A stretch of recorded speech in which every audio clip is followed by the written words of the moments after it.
Jadi sebenarnya apakah kalian sadar bahwa ya dari awal film pun si Sator itu udah mati?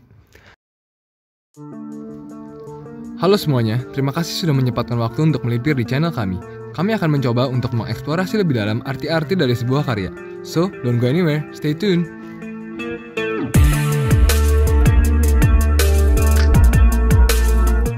Selamat datang kembali Sobat Tanya-Tanya ke channel Mengapa Demikian.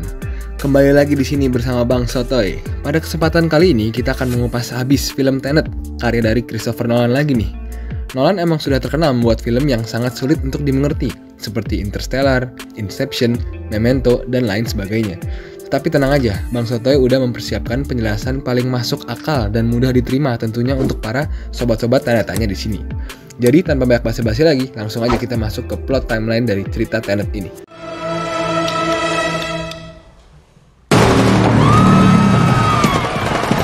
Peran utama di film ini diperankan oleh John David Washington. Dan di sini dia tidak diperkenalkan sebenarnya. Dia hanya menyebut dirinya sebagai the protagonist. Maka dari itu, selanjutnya Bang Sotoy akan panggil dia John aja ya, biar lebih gampang. Oke, sekarang kita masuk ke plot timeline ceritanya.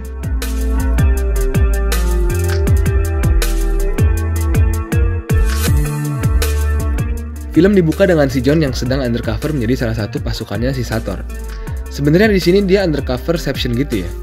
Dia undercover jadi pasukannya Sator, di mana pasukannya Sator itu juga lagi undercover menjadi polisi yang ceritanya mau ngebantuin penyanderaan di opera tersebut. Tujuan pasukannya Sator undercover itu sebenarnya untuk mendapatkan salah satu piece algoritma yang dimiliki oleh salah satu penonton di opera tersebut. Yang kemudian si John itu mencoba untuk menyelamatkan algoritma yang diinginkan Sator itu. Namun pada akhirnya si John gagal dan tertangkap.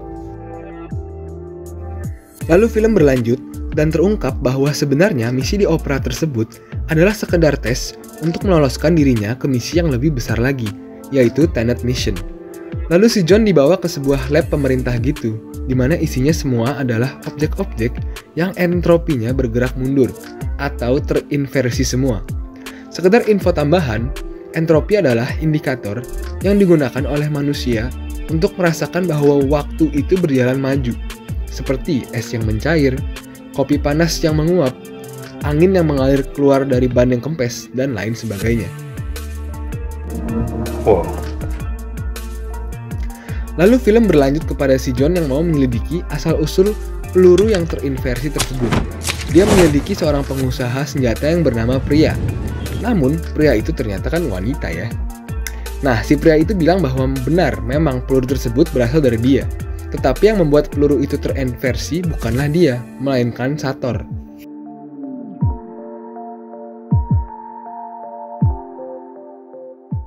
Lalu dia dikenalkan oleh si Alfred, yaitu orang yang bisa membuat John approach istrinya dari Sator, yaitu si Cat. Cat berprofesi sebagai penilai barang di lelang. Maka dari itu, si John dikasih lukisan palsu sama si Alfrednya Batman kan, agar bisa ngedeketin Cat. Sir Michael Crosby maksudnya. Lalu si John itu mau nego dengan Cat. John mau minta tolong Cat untuk ketemuin dia dengan si Sator.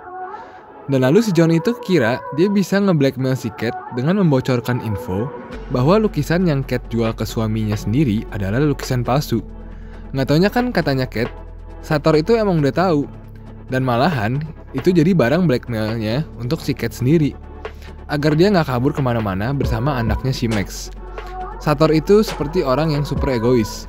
Kalau dia nggak bisa ngemilikin si Cat, orang lain pun nggak boleh. Si Cat itu sebenarnya nggak tahu bahwa dia itu ditipu sebenarnya oleh Arepo. Arepo itu adalah orang yang ngebawa lukisan itu ke Cat. Si Cat katanya tuh berhubungan terlalu dekat dengan si Arepo, yang mana membuat dia percaya-percaya aja gitu. Jadi pada akhirnya, John itu menawarkan bantuan untuk nyolong lukisannya itu, yang bikin si Cat ke blackmail. Dengan imbalan, si Cat mesti bisa bikin si John ketemu Sator. Maka dari itu, si Cat, berdasarkan asumsi dari dia sendiri, lukisan palsu yang bikin si Cat terpenjara itu disimpan di Oslo Freeport. Karena si Sator itu sering banget bulak-balik ke situ katanya. Cat suruh si John colong aja di situ. Dan sampailah John dan si Nell ke Oslo Freeport. Tetapi ternyata isi dari brankas paling dalam itu bukanlah lukisan, melainkan alat turnstile, alat inversi tersebut. Dan terjadilah pertarungan yang membuat otak kita pusing 7 keliling. Tetapi tenang aja, nanti Bang Sotoy akan jelaskan lagi lebih detailnya mengenai scene-scene yang bikin pusing ini. Sekarang kita lanjut dulu ya. Lalu film berlanjut pada pria yang menjelaskan bahwa cara untuk menarik perhatian setter itu adalah dengan menawarkan plutonium-241 itu katanya. Yang mana kita tahu sih bahwa itu bukan plutonium kan, melainkan salah satu piece algoritmanya. Pria menjelaskan bahwa sebenarnya saat Sutter mau mencuri algoritma di Opera Keefe itu, algoritmanya itu sebenarnya diamankan oleh Ukraine Security Services. Jadi si Sutter masih belum dapat tuh 241 yang katanya. Nah, di sini pria mengusulkan untuk melakukan pencurian pada konvoi kendaraan yang membawa 241 tersebut di Tallinn.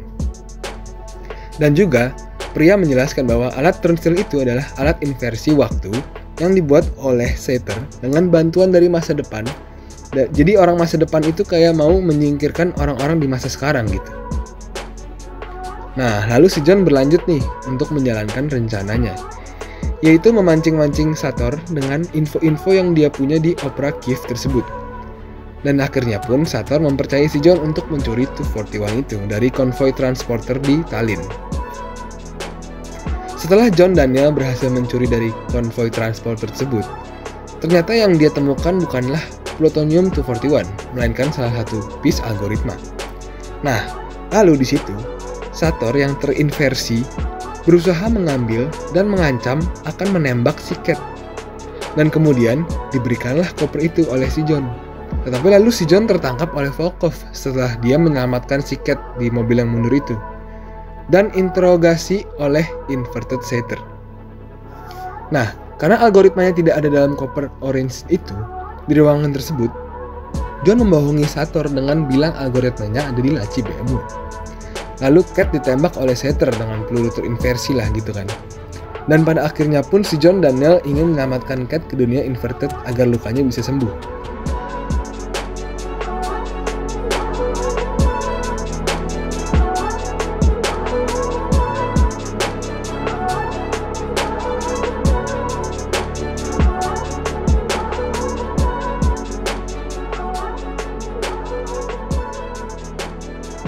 Di situ terungkaplah bahwa sebenarnya piece algoritma tersebut dilempar ke mobil SAAB itu, Saab itu, oleh si John sendiri. Tetapi pada akhirnya si John Inverted mengalami kecelakaan dan si Setter berhasil mengambil algoritma tersebut. Tidak diperlihatkan sih di film ini. Yang pasti kalian semua pasti masih bingung dengan adegan di Tallinn ini. Tenang aja, nanti Bang Sotoy akan jelaskan semuanya. Sekarang kita lanjut dulu ya. Film berlanjut dengan si John, Neil, dan Cat yang sedang bergerak mundur sampai ke momen Oslo Freeport. Mereka ingin menggunakan turnstile di situ untuk kembali ke dunia normal. Dan di sini juga terungkaplah bahwa sebenarnya si John itu berantem sama diri dia sendiri dari masa depan. Tak apa jika masih pusing, nanti Bang Sotoy akan jelaskan. Bang Sotoy janji, tetap tenang ya.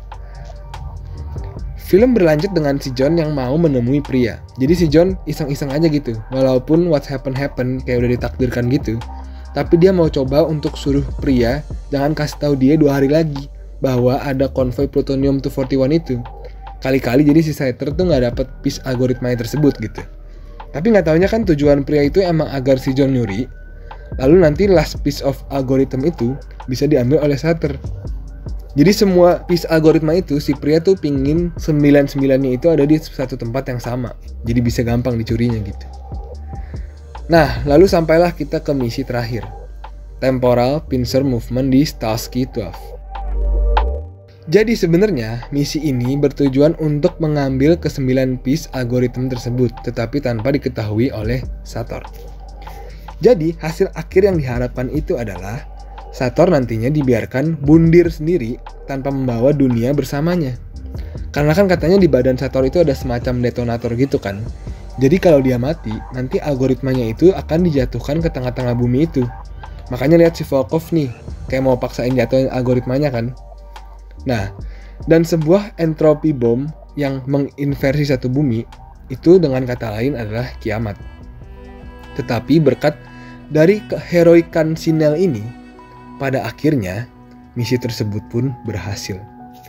Dan pada bagian akhir, sebenarnya Bang Sotoy sempat ada gagal paham nih. Kenapa sih si John tiba-tiba berkaca-kaca matanya? Dia emang melankolis atau gimana sih?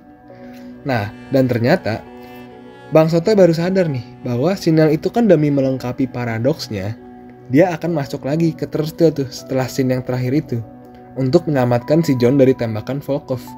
Ya jadi memang sedihnya si Neil harus mati pada akhirnya. Maka dari itu perhatikan aja kalimat-kalimat perpisahan terakhirnya itu. For me, I think this is the end of a beautiful friendship.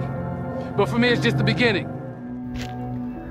Dan film pun berlanjut kepada bagian paling akhirnya, dimana ini ceritanya plotnya tuh udah berada jauh di depan dari semua plot cerita yang diceritain di filmnya. Pria di sini ingin membunuh si Cat karena dia merasa si Cat itu terlalu tahu banyak, sehingga mengancam keberadaan dia sendiri. Tetapi si John itu berhasil menggagalkannya karena dia mendapatkan pesan dari si Cat bahwa ada mobil yang mencurigakan. Lalu dia balik ke masa lalu sedikit lah. Nah, setelah itu dia membunuh pria di dalam mobilnya. Jadi sebenarnya apakah kalian sadar bahwa ya dari awal film pun si Sator itu udah mati? Dan dengan adanya plot yang diceritakan di film ini, dengan berjalannya dunia yang ada di film ini, dunianya itu udah selamat. Karena memang keseluruhan film ini adalah sebuah temporal pincer movement yang besar. Apa sih sebenarnya temporal pincer movement itu? Secara singkat, pincer movement itu sendiri adalah strategi perang untuk mengepung atau menjepit musuh dari dua arah yang berbeda. Dan pincer dalam bahasa Indonesia adalah tang jepit. Jadi misalnya kalau ada musuh dari arah utara, nah agar musuhnya itu kebingungan, pasukan kita itu dibagi jadi dua. Ada yang serang dari arah barat dan dari arah timur. Maka dari itu, mereka pun akan kewalahan dan akhirnya pun kita bisa kalahkan. Tetapi, Nolan di sini menambahkan kata temporal, yang artinya pincer movementnya itu menjadi menggunakan waktu. Ada orang yang dari masa sekarang yang berjalan maju seperti biasa, dan ada orang yang dari masa depan yang berjalan mundur atau terinverse. Nah, lalu ketemu di tengah-tengah untuk menciptakan sebuah pincer movement yang harmonis. Dan siapakah yang menciptakan temporal pincer movement yang harmonis tersebut? Dia itu adalah John sendiri. Seperti yang Neil katakan di akhir film. You'll see. This whole operation's a temporal pincer. Move! Yours! You're already halfway there. I'll see you at the beginning, Fred. Atau dengan kata lain, sebuah paradok yang harus dilengkapi.